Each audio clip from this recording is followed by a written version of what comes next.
Olá pessoal, aqui é o Velgas. Hoje é dia 2 de novembro de 2025. Drones ucranianos incendeiam um terminal de petróleo em Krasnodar. E a Ucrânia, durante uma observação importante, que vou fazer alguns comentários sobre isso, ela atingiu, esse ano, até agora, até a data de ontem, ela atingiu aproximadamente 160 terminais petrolíferos, vou chamar terminais alvos petrolíferos, entende? Entre refinarias, depósitos, onde tinha petróleo ou seus derivados. Então ela atingiu um número grande, até agora, como o ano não terminou, né? O ano são 365 dias, aproximadamente a cada 2 dias ou a cada dia e meio, era um alvo desses, era atingido, incendiado ou destruído pela Ucrânia, dos russos. Ou seja, por causa disso que eles estão com um prejuízo tão grande nesse setor e a economia deles está capengando, está se arrastando. E vou falar também sobre os snipers do Azov, que ali na região de Toretsk, eles destroem um comboio de motocicletas. Vou também comentar isso com vocês. Bom, quero convidar quem não é inscrito, inscreva-se no canal, porque aqui você vê a verdade, e sempre verá a verdade, não outra coisa.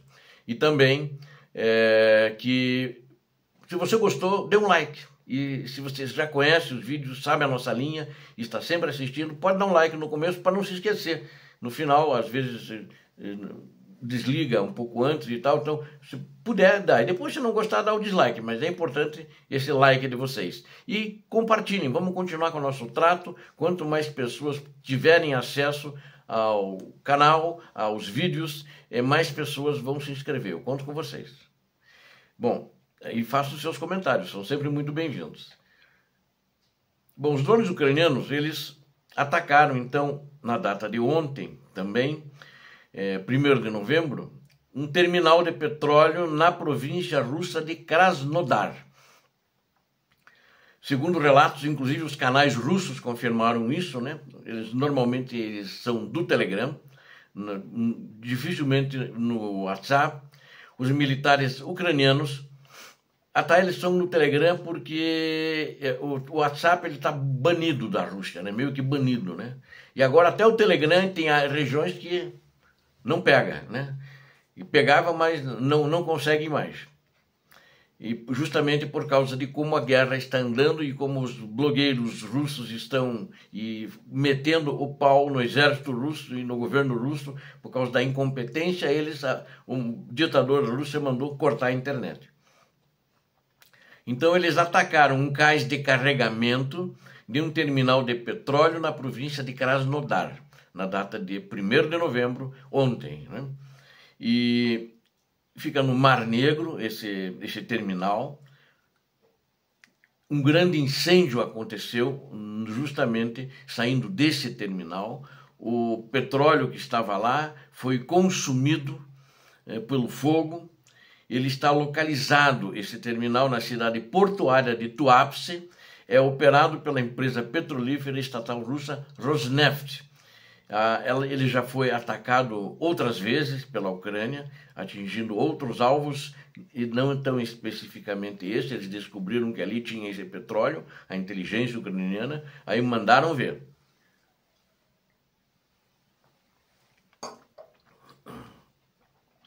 Autoridades militares do Quartel-General de Operações Regionais da província de Krasnodar, inclusive, confirmaram que houve esse ataque de drones e que causou danos, né? Eles só não falaram do incêndio que pôde ser visto e foi fotografado e filmado por drones também.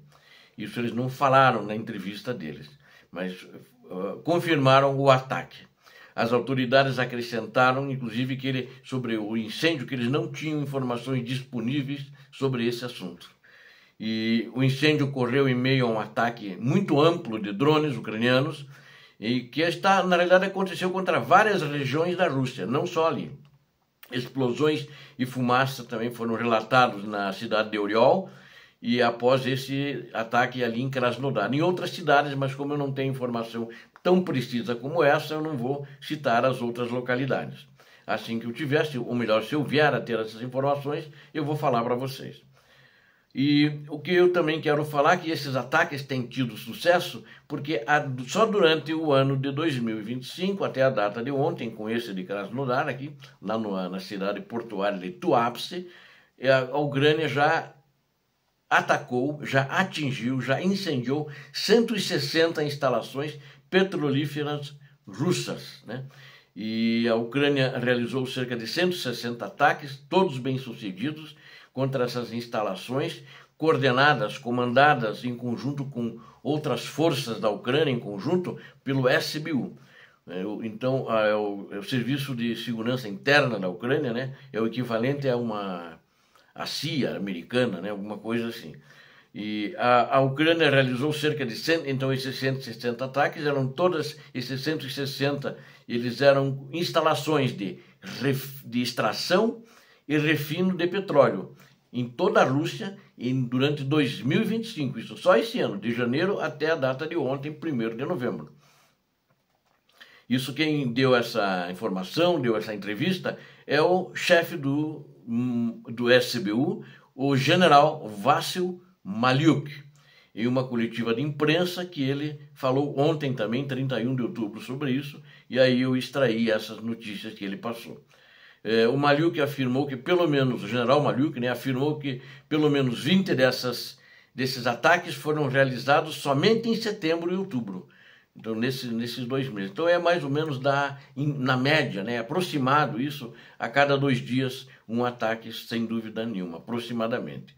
Tendo como alvo 6 refinarias de petróleo, 2 terminais petrolíferos, 3 depósitos de combustível de grande porte e 9 estações de bombeamento de petróleo. Então, isso aconteceu agora entre setembro e outubro. Esses alvos são militares, legítimos. A extração e o refino de petróleo representa cerca de 90% do orçamento de defesa da Rússia, ou seja, do dinheiro que entra pelo refino e venda do petróleo, 90% vai para o orçamento da guerra da Ucrânia, ou seja, para essa que eles chamam de defesa da Rússia, mas vai para o ataque mesmo, para os assassinatos, para os crimes cometidos por Vladimir Putin e sua máfia. Então, esses são, vou chamar assim de petrorublos, né? Existem os petrodólares, ele tem os petrorublos sujos, que financiam a guerra contra a Ucrânia. Financiam o sequestro de crianças, financiam os estupros, financiam as torturas, etc. E tudo mais, esses humilhantes e, eu acho que imperdoáveis crimes comandados por Moscou. O general Maluk afirmou que a escassez de combustível no mercado russo ela se agravou, né? Continuam nos postos em 57 regiões russas, continuam racionando o combustível. A capacidade de refino desses que foram atingidos, 37% da capacidade de refino da Rússia está paralisada e não tem previsão de volta, que eles não têm como refazer essas instalações atingidas que foram destruídas, então está um caos, né? A Rússia nunca esperava isso, que a guerra fosse chegar nesse ponto. Os ataques à infraestrutura petrolífera russa e às instalações do complexo militar industrial, e a gente já observou, né, outras vezes, de como as coisas estão acontecendo, e também sobre o complexo militar, de atacar depósitos de munições, entre outras fábricas também, que fazem produtos militares, eles fazem parte da campanha contínua ucraniana, feita a maioria por drones. Alguns casos ela tem usado mísseis, agora ultimamente está usando mais mísseis Flamingo, está usando com muito sucesso, e eles têm tido sucesso com isso. E essas operações, né, na minha opinião, elas desestabilizam, ou melhor, já desestabilizaram a economia de guerra da Rússia e as suas capacidades militares.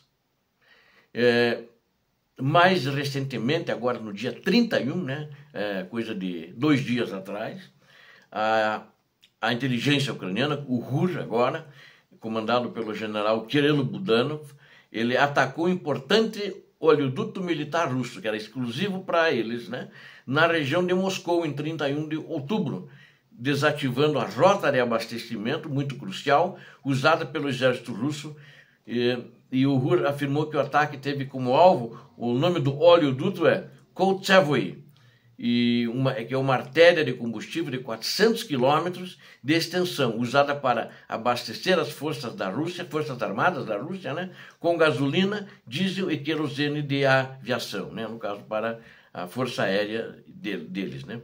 E esse combustível vinha proveniente de Ryazan, Novgorod e de Moscou também. Então isso tudo foi atingido porque recentemente também essa de Ryazan e Nizhny Novgorod e foram destruídas também, foram incendiadas. Então eles estão numa sinuca de bico, sem dúvida nenhuma, tendo praticamente as suas atividades desativadas por força da atuação do competente exército ucraniano.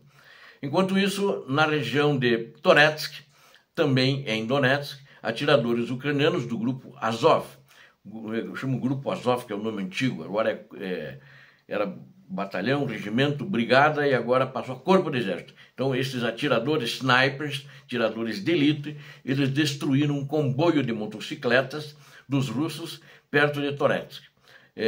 Em campos devastados pela guerra, os atiradores de elite ucranianos emboscaram em construções já escombros, né? E ali ficaram esperando a hora que apareceram, andando nesse descampado, nessas estradas esburacadas por bomba. Eles destruíram com sucesso um comboio inteiro russo de motocicletas que tentava avançar pela linha de frente em direção a Toretsk. E eles neutralizaram os movimentos com letalidade de 100% nesse caso, de posições de atiradores escondidos ao reconhecimento com auxílios de drones. Eles tinham, que os drones observavam, eles observavam através dos drones, eles tinham. Hoje em dia é o seguinte, o cara vai com o seu laptop, né? Vai por seu laptop para a guerra e fica ali controlando o drone. Ele avistou, aí ficou esperando as motocicletas chegarem e esses atiradores de Skol, né, que são atiradores de elite, eles eliminaram essas tropas russas, ou melhor, essa tropa russa, era uma tropa russa, que vinha de motocicleta. A estratégia, dessa estratégia no campo de batalha, é uma estratégia em evolução, é uma estratégia, não é nova, mas eles estão usando bastante snipers, parece que tem bastante atiradores de elite, que demonstra a precisão letal do Azov, sob fogo inimigo. Obrigado a vocês que assistiram este vídeo, conto com vocês, inscrevam-se no canal, caprichem no like, fortaleça o canal e também peço que vamos continuar com o nosso acordo, compartilhem, indiquem, recomendem os vídeos do canal para que fortalecer mais o canal e mais gente se inscrever. Eu conto com vocês. Deus abençoe a todos vocês, Deus abençoe a Ucrânia, Deus abençoe o Brasil. Paz e bem, paz para toda a humanidade.